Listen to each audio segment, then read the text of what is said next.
It actually happened. This is the second time this has happened where I pre-schedule a video to be public on the channel, and then before the video goes live, the actual player gets traded or there's a signing that negates the entire video, and y'all are having a big laugh in the comment section of the previous video. I get it, we got Habs fans, Red Wings fans on the channel, and I said it in the video, just in case, I have to cover my behind. It finally goes out there and pays off. That is insurance, baby.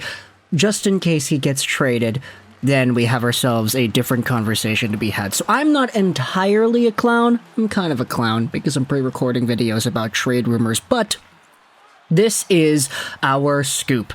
The Montreal Canadiens have acquired Gustav Lindstrom and a conditional fourth in 2025 in exchange for Jeff Petry. First round pick, my behind. Thank you, the sick podcast with Tony Marinaro, for misleading some of us here. But Jeff Petry is indeed a Detroit Red Wing, and this is a really good pickup for the Wings, especially at 50% salary retained. Let's go over onto Petry and his stat line right here. 35 years old, 6'3", 207. He's going to be making $2.3 million a year until the end of 2025 on the Red Wings cap. Now, as we had talked about in the prior video, and all the prior videos actually, 31 points, 61 games played last year with the Pens. Petry is solid. He's not the fastest guy out there, but he's very smart with his movement. He's very stable. He's big. He can make a really nice snipe once in a while, and he can play make too. He was a pretty good player for the Habs when they went to the Stanley Cup Finals. 40-point guy consistently on the blue line, and 2 years ago he did that in 55 games played, so a very good point per game number right there. But Petry, of course, from the Ann Arbor, Michigan area, he's going back home, quite literally. He's heading back over to the Red Wings. It's a kind of homecoming party for these guys, isn't it? Petry, DeBrincat, this is a pretty good system they've got. And if you pair Petry with Ben Sherratt, this is actually a reunion of those Canadiens defenders who went to the finals, and that seems pretty cool. Maybe Ben Sherratt actually plays better when he plays with a guy he has played with before when they went to the Stanley Cup Finals in 2021. Maybe, right? But Petry, either way, is a very good get for the Detroit Red Wings, and the price is definitely not near a first-round pick that we had talked about in the prior video. So there you go, even further evidence that I'm a clown here. Gustav Lindstrom and a conditional fourth. If you go over to the conditions here, the condition is that it's the later of the Detroit or Boston pick. So not really that significant. A fourth-round pick is a fourth-round pick. And, I mean, hey, look at this. Jeff Petry is also going to Detroit, where his father, Dan, pitched 11 seasons for the Detroit Tigers. That's really cool, actually, to see. Let's talk about Gustav Lindstrom for a little bit, because he is going over to Detroit. What you're getting, a right-handed defenseman, 6'2", 24 years old, 183 pounds. He is on an ELC. He was initially drafted by the Canadiens in 2017. So take a look at that. He's heading back over to Montreal. Drafted by Montreal, sent over to Detroit, now back in Montreal. He had 8 points in 36 games played with the Red Wings this previous year.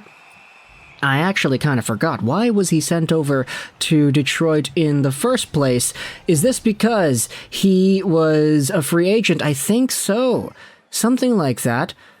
Oh boy, why was he not a Canadian? He was initially drafted by the Habs, right? Or no. Oh, yeah, okay. Drafted by the Red Wings in the second round of the 2017 draft. Elite prospects, buddy, why does it say he was drafted by the Canadiens? Boy, that is so bad. That threw me off in my entire game here. I was kind of thinking that was something not right there. Yeah, no, Elite Prospects says that Gustav Lindstrom was drafted by the Habs. Not correct there, EP. He was drafted by the Wings. So ignore the past minute's worth of commentary here. Lindstrom has been coming into his own. Not an amazing player, but he's young, he's growing, he's getting a bit better. Of course, he had a pretty good sample size the past 2 years, and he's a guy. We'll see how he performs in Montreal as he gets older and replaces the minutes that Jeff Petry was able to play. But either way, this still kind of opens the door to more discussion on the Canadiens and their blue liners, because with guys like Justin Barron, Arbor Xhekaj, you've got maybe even other players that could rotate in and around the lineup. It's going to be intriguing to see where the Canadiens' D-core ends up going, because if you go over to the Canadiens and their defense system, Matheson, Savard, Harris, Lindstrom, Barron, Caden, Guhle, Kovacevic, and Wideman. This list doesn't even include Arbor Xhekaj, and it's already 8 names long. If you go down into, yeah, there you go, Xhekaj on the IR. Let's go over to the other defensemen here. Reinbacher, Mayu, Norlinder. Is Norlinder going to get his chance? What's going to happen there? There are potentially 9 guys here that could actually be defensemen on the Montreal Canadiens. So the question as to where you throw your cards, where you decide to play these guys, who's going to stick around? There's already a few other rumors that have been circulating about David Savard potentially being a trade chip, opening up some space for other younger guys to come in here. I personally really would like to see Justin Barron actually get bigger chops. So when it comes to these right-handed guys, where exactly do the Canadiens go? I don't know if Wideman is going to get a significant role here. But if you assume the Canadiens got Lindstrom because they wanted to get an NHL caliber player back, then okay, they're probably going to use him. He's also 24. He is young enough that you could justify giving a full-time roster spot to. Same with Harris. Of course, Matheson is here. David Savard might be gone soon. Justin Barron, I feel like, should be on the cusp of being able to break out, but we'll see if he actually gets the opportunity to do that in a middle 4-ish role. Middle 4, does that make sense? Not really, it's just a middle pair, isn't it? Because of the way the defense systems are lined up in the NHL. And then, of course, you've got Caden Guhle, who is very good. Arbor Xhekaj is a guy that I still want to see more out of, but the fact that he is the player that he is, he might not be getting a bigger opportunity just because he's more so of a physical brute. But either way, you still have other guys here that the Canadiens might have to rotate in and around. Gustav Lindstrom is a pretty good get, but for Jeff Petry, this is the ultimate winner here. Petry going back over to his hometown Red Wings, and the Wings not giving up a significant amount of stuff. 4th round pick and Lindstrom for Petry, that's a pretty big upgrade. And if you're on the team playoffs for Red Wings, I mean, this really does help a lot. No disrespect to Lindstrom, of course, but Jeff Petry could help out in a pretty good way, more so than all these other guys could. I feel like for the Red Wings and their D-core, let's go out there and take a look at the cap-friendly page. That's what I want to see. Yeah, let's go over there and look at the Red Wings here.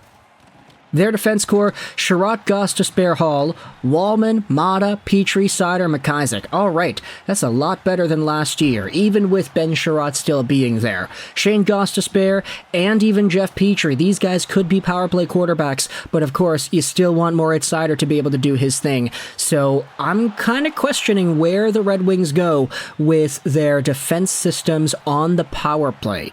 Do you want to have 3 defensemen running on the 2 units, just 2? Because you have a lot of guys that actually can play it. I mean, Petry was a power play guy when the Canadiens went to the finals. He was over there on the first unit above Shea Weber, so we'll see where exactly that goes. And then if we scroll down, see who else is on this team. Yeah, Edvinsson, Willander, that's the Canucks guy. Willander, I still want to see good things out of Tuomisto. Albert Johansson has been really improving the past little while here. And then Brogan Rafferty, when the hell did this guy sign with the Red Wings? I thought that guy was a Canuck. Either way, Simon Edvinsson is going to have his work cut out for him because he's got a lot of guys that he has to beat out in order to find a full-time spot on the roster. Maybe it's easier with a Mata or a Hall or a McIsaac or whatever, but still, the Red Wings got significantly better here, the Canadiens get younger, and they also get a pick. Not a bad trade, honestly. Let me know your thoughts in the comment section below about how much of a clown I am for making the video I did a few hours ago public, 15 minutes after this trade went down. If you want an explanation, I don't really feel like I am given the benefit of the doubt to give you an explanation, but I went to bed late. I had to do the ad read for the Mint Mobile guys on the Prospects video at 8:30, which is kind of why everything was thrown off schedule a little bit. So apologies for all the confusion, but this is the video breaking down the trade. Petry is a Red Wing, and it's a pretty good acquisition if I do say so myself. Let me know your thoughts in the comment section below. I hope you enjoyed this video. This video has been shot all in one take, which I'm very happy about. And Bye.